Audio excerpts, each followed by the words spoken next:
a gente vai continuar nossas aulas falando mais uma vez sobre a reprodução dos seres vivos. A gente falou na aula passada os tipos de reprodução, né?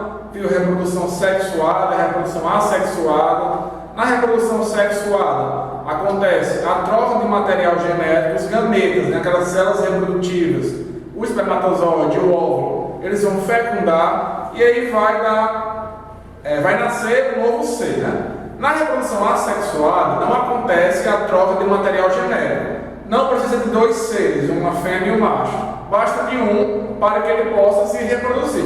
Na reprodução assexuada não acontece a variabilidade genética, a troca de material genético, já que é só um ser. Então ele vai nascer igual à fêmea, vai ser igual. Ele não vai possuir características diferentes da mãe, certo? Então aí a gente vê algumas vantagens e desvantagens das reproduções, tanto sexuada como assexuada. Na reprodução sexuada tem um gasto energético, né? Alguns seres vivos precisam gastar muita energia para se reproduzir. Agora a gente vai ver quais são os tipos de reprodução sexuada e tipos de reprodução assexuada. Na reprodução assexuada, a gente tem um caso chamado de brotamento. É a formação de um broto que pode se destacar do organismo parental e viver isoladamente ou manter-se agregado a ele, constituindo uma colônia. Isso ocorre em algas, fungos, poríferos, né, aquelas esponjas do mar, e seleterados, que são a família das águas vivas. O que acontece é o seguinte, vocês vendo aqui no slide, ó, tem uma esponja. Dessa esponja saiu um pedaço que se formou, chamado de broto. Esse pedaço pode continuar fixo a sua prole, ou ele pode se destacar e no chão ele crescer um novo ser. Esse é o brotamento, vai brotar um organismo novo de outro organismo. Perceba que nesse caso é apenas um ser que forma outro. Então essa é uma reprodução assexuada. A gente pode também chamar esse caso de geniparidade, certo? No próximo exemplo de reprodução assexuada, a gente tem a regeneração, quando o pasto do indivíduo é cortado, gerando um novo ser. Isso acontece com a estrela do mar, ou então as planadas. Planar é um organismo só se vê através do microscópio. E a estrela do mar, aquelas estrelas que estão dentro do mar, né? Quando ela perde um pedaço, esse pedaço vai crescer e vai se formar um ser adulto. Então, mais uma vez, a gente teve a formação de um ser que se reproduziu, né? Perdeu um pedaço ali e cresceu. Mais um exemplo de reprodução assexuada.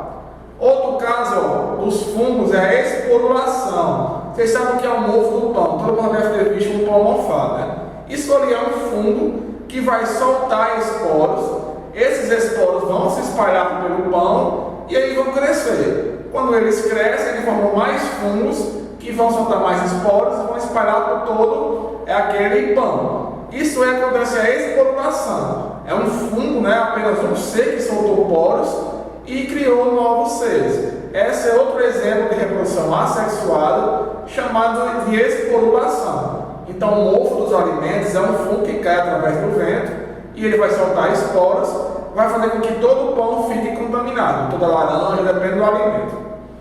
A gente também tem, pessoal, a estrobelização. Acontece isso em algas vivas no mar, que uma alga vai se soltar, vai se fixar ao substrato, se fixar ao solo, e daí vai soltar filhotes. Também, nesse caso, a reprodução é assexuada. E aí, pessoal, a gente tem organismos que são monóicos ou hermafroditas, né? É um ser vivo que tem tanto o sexo feminino quanto o sexo masculino. Ele vai possuir tanto o óvulo como o espermatozoide. Um exemplo desse é a minhoca, onde tem gônadas masculinas e femininas no mesmo indivíduo. Ele tem tanto o óvulo como o espermatozoide. E também a gente tem, né, os indivíduos dioicos, quando eu consigo diferenciar o que é o macho e o que é a fêmea. Um vai possuir apenas um espermatozoide e o outro vai possuir apenas um óvulo. Pessoal, no caso desses organismos que são hermafroditas, eles podem fazer a autofecundação, né? Já que eles têm tanto a gônada masculina como eles têm a feminina, eles podem se autofecundar para formar mais indivíduos. A gente tem aqui o caso da tenda solitária, que fica no intestino das pessoas, né? o que elas fazem? Elas criam uma reprodução, uma autofecundação e vão criando vários filhotes. Por isso que a antena tem esse formato de tira, né? Cada tira dessa é chamada de proglótide. E isso faz com que elas se reproduzam, se autofecundando para gerar mais indivíduos. Na fecundação cruzada, possibilita a recombinação genética, que eu falei para vocês, né? Os indivíduos vão se reproduzir, vão misturar o seu DNA na hora da cópula, na hora da fecundação. A fecundação externa, ela acontece, pessoal, fora do organismo materno, ou seja, os indivíduos vão soltar, né, os seus gametas na água, no caso dos sapos, por exemplo. Esses gametas vão fecundar e vão nascer novos indivíduos. Então a cópula não vai acontecer dentro da fêmea, vai acontecer a fecundação fora do indivíduo materno. Eles vão soltar o seu óvulo, no caso da fêmea, e o macho vai soltar o espermatozoide. E aí, com a ajuda da água, esse espermatozoide vai até o encontro do óvulo para gerar a fecundação. E a fecundação interna, né, é a união dos gametas e ocorre dentro do organismo materno. Acontece a cópula, que vários organismos fazem, até os seres vivos também se fazem. Acontece a cópula e nascem os indivíduos. Então, pessoal, essa foi a nossa aula de fecundação. A gente viu os tipos de reprodução, né? Reprodução assexuada e reprodução sexuada, e viu qual é a diferença entre eles. Até a próxima aula, bom estudo!